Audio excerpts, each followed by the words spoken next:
படிப்படியாக நிப்பாட்டுறது பெஸ்ட்டா இல்லை ஒரேடியாக நிப்பாட்டுறது பெஸ்ட்டா எதன்னு யோசிக்கிறீங்களா?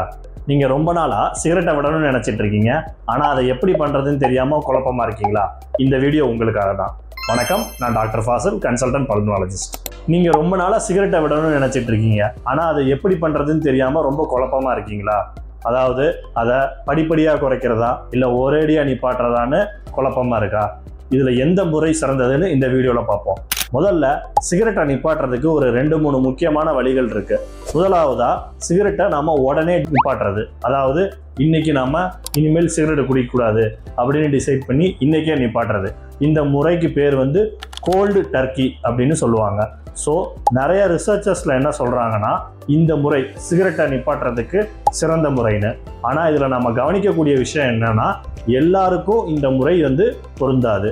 உதாரணமாக, நீண்ட காலமாக சிகரெட் எடுத்துகிட்டு இருக்கவங்க, சிகரெட்டோட டிபெண்டன்சி ரொம்ப அதிகமாக இருக்கவங்க. எக்ஸாம்பிள், காலையில் எந்திரிச்சோடனே நமக்கு சிகரெட்டு குடித்தாதான் அந்த நாளோட வேலையவே நம்ம ஸ்டார்ட் பண்ண முடியும். சிகரெட்டு குடித்தாதான் நம்மளால் சாப்பிடவே முடியும். சிகரெட்டு குடிக்காட்டி தூக்கம் வராது.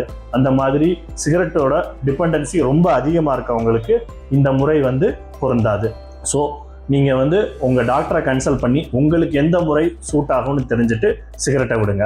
ஸோ சிகரெட்டை நிப்பாட்டணும்னு நினச்சிட்டு இருக்க உங்கள் ஃப்ரெண்டுக்கு இந்த ரீலை ஷேர் பண்ணிடுங்க.